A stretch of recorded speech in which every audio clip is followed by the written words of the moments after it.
presentation is how a speaker works. But before we get started, you have to understand a few concepts in order to be able to fully grasp how a speaker works. So first off, let's go over all the different components or parts that make up a speaker. In the back, we have a permanent magnet, and that's this right here, with its north and south poles. These could be either way, it doesn't matter. We just have north on the right, south pole on the left for funsies. And then the electromagnet over here, which I represented its north and south poles with an N-S because it can be switched up either way, depending on the direction of the current through the wire. We'll go over that in a little bit. And then we have a cone shape that is attached to the electromagnet and actual air molecules in the air that all work together to make a speaker do its thing. So I'm sure everyone knows how a magnet works in correlation to other magnets. And if you don't, the north side is attracted to the south side of another magnet, and it is opposed of the north side of another magnet. So same sides don't like each other, and opposite sides do like each other. But how does an electromagnet actually work?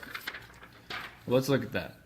So we've already learned in class that an electric current creates a magnetic field, and we proved this by placing a wire with a current running through it over a compass and seeing it deflect, like in this picture. And we also learned that a stronger current creates a stronger magnetic field. Again, we also did this in class with the compass and wire. We saw more of a deflection on the compass when we had a stronger magnetic field, or stronger current, as in more batteries, like this picture. But one thing we did not learn in class, however, is the direction of the magnetic field created by the current. So here, I've drawn out the same demonstration that Danish physicist Hans Christian Ørsted used to determine that magnetism is related to electricity. And this will help clear up some things about direction of magnetic field.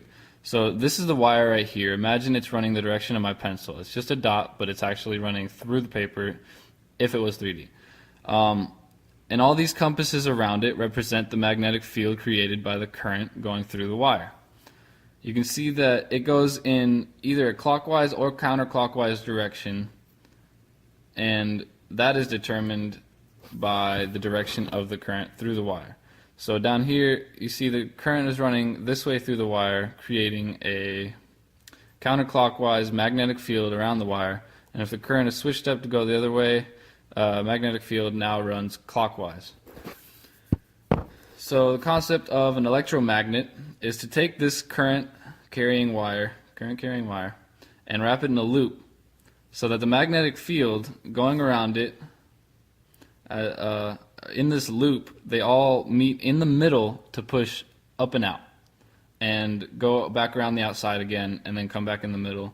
And that's essentially how the magnetism is created of an electromagnet. And the more loops you have, the stronger the magnet becomes, and the stronger the current is, the stronger the magnet becomes again. So now that we know how an electromagnet works and how it switches its north and south poles, and if it wasn't clear enough before, it's the direction of the current through the wire, what does this mean to how a speaker works? Well, you see this tube right here. The electromagnet is actually slid up on top of that tube so that it can move back and forth freely. It does this by switching its pole. When it switches to this side, the north pole, and this is north, it pushes away, moves forward. And when it switches it up to make this the south pole, that the north pole, it is attracted to the permanent magnet in the back and slides back. And it does this very fast.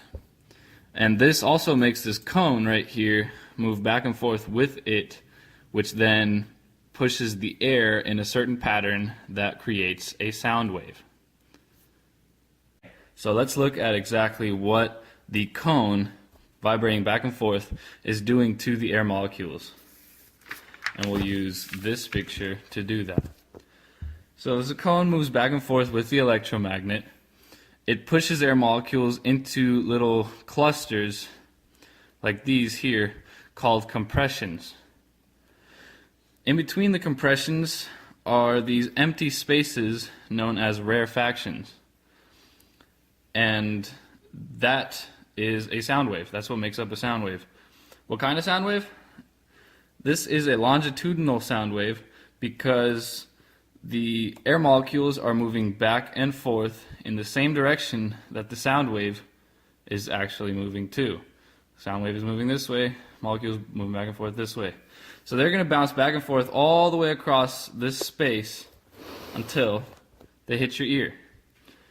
Once it reaches your ear, it'll enter your ear canal, go all the way down until it hits your eardrum.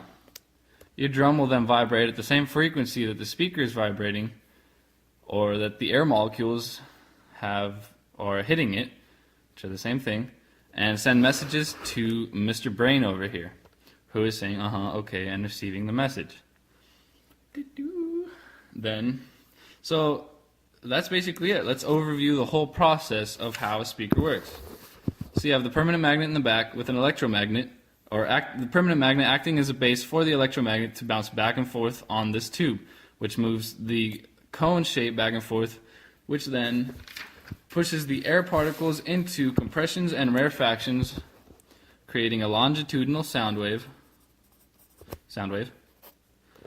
that reaches your ear, enters your ear canal, goes all the way to your eardrum, and sends messages to your brain. And that is how a speaker works. Voltage.